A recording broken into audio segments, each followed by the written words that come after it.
Pakistan's political dynamics have once again highlighted a fundamental reality.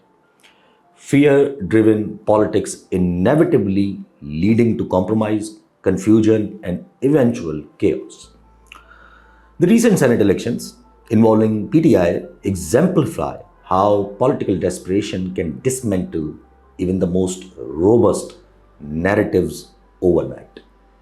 Welcome to Fourth Blog Post English. Initially, PTI's seemingly strategic handling of Senate elections appeared logical, political. However, a closer look reveals troubling signs of strategic surrender. For instance, PTI voluntarily relinquished 5 crucial Senate seats, effectively handling establishment and PDM a two-thirds majority in Senate, raising serious doubts about their political calculation. Was this calculated political maneuvering or rather a panic-driven compromise by Gandapur, aimed solely at safeguarding his trembling government and KPK?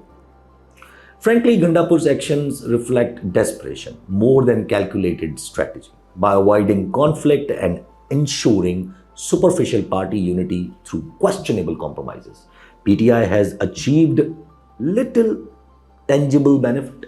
I would say a clear example is Murad Saeed's Senate seat, which remains uncertain yet despite PTI's significant concessions. Instead, this approach has set a dangerous precedent. The critical question emerges: if PTI begins retreating now at this point, will it stop? It doesn't seem so. Increasingly, it seems PTI's leadership has been handed specific tasks aligning with the establishment interest with time, possibly in exchange for future relief. Tit for tat politics dominates this landscape.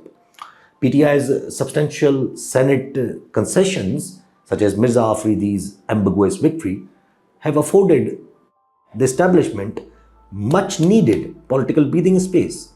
But tangible gains for PTI are not seen yet. There appear to be 3 possible explanations for that.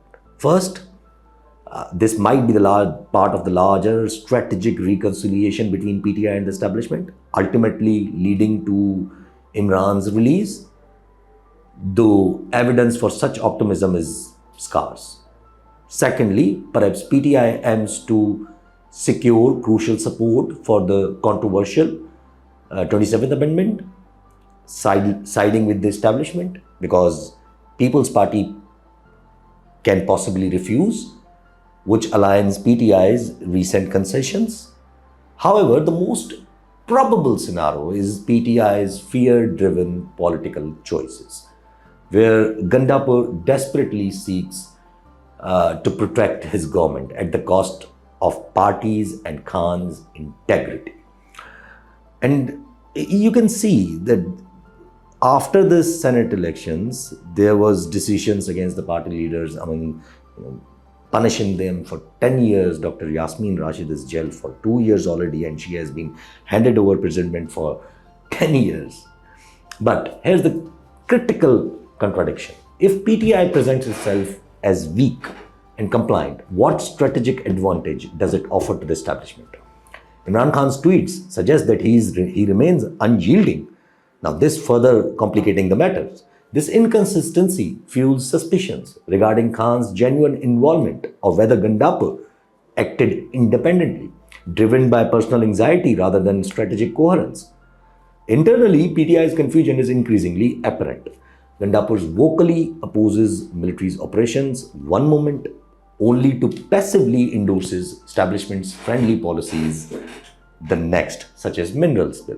His fiery speeches are quickly contradicted by Barrister Saif's supportive statements towards military roles in KPK, demonstrating internal disorganization among the party. Observing this turmoil from prison, Khan likely understands his party is being externally managed, yet he will choose silence to prevent further destabilization. This Senate episode has undeniably exposed PTI leadership vulnerabilities, revealing it as a compromised, vulnerable, and easily influenced.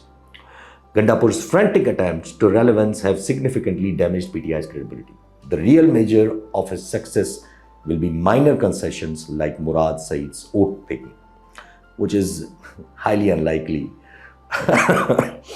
as of yet, and it cannot outweigh the broader strategic losses because of that. Well, continued compromised position PTI for further exploitation. This position is the call for establishment to exploit it further. The establishment is at the verge of pushing constitutional amendments to consolidate their authority, and PTI is conceding. So if PTI concedes now, future concessions will be on cards, will be demanded, such as supporting the 27th Amendment, supporting the normalization of establishment-led political order. It's becoming increasingly probable. On the international front, the establishment faces severe pressures between American demands and Chinese skepticism. Dar's recent US visit and army chiefs visit to China, and then army chiefs hosting Tans and USA together, all the Tans. This is treading hot waters. All of this is coinciding with the heightened geopolitical tensions surrounding Israel, Palestine, Iran. This all exemplifies the dilemma.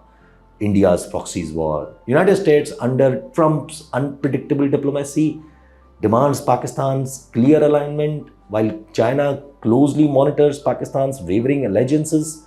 China's recent overtures towards India, including Indian Foreign Minister Jaishankar's visit to China, underscores Pakistan's diminishing strategic importance in Beijing's eyes, further complicating Pakistan's geopolitical balancing act, which is Pakistan trying to do so hard between China and America. The Israel-Palestinian issue adds an other dimension to this international puzzle.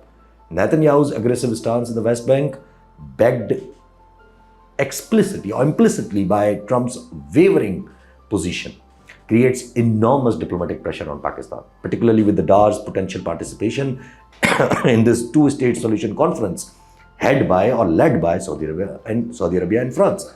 Pakistan's precarious positions caught between supporting a two-state solution or aligning with the Trump's controversial directives only exacerbate the internal political strengths and the leg pulling. This further complicates the matters. Regional tensions involving Iran's enrichment in uranium, US-Iran dynamics, Afghanistan's evolving recognition by China, maybe from Russia, maybe from India, maybe from Iran. And what will Pakistan do? Look towards America? And this recent Iran summit, which is inviting China and Russia, highlights a strategic shift, potentially isolating maybe in future if Pakistan continues this ambiguous foreign policy because of America, because of political exploitation. Moreover, instability in Afghanistan and rising drone-enabled terrorism directly threatens Pakistan's security, especially in KPK in Balochistan, emphasizing urgent need for coherent foreign policy. Enter Qasim and Suleman Khan now, reportedly returning from United States to their land, and maybe they will come to Pakistan.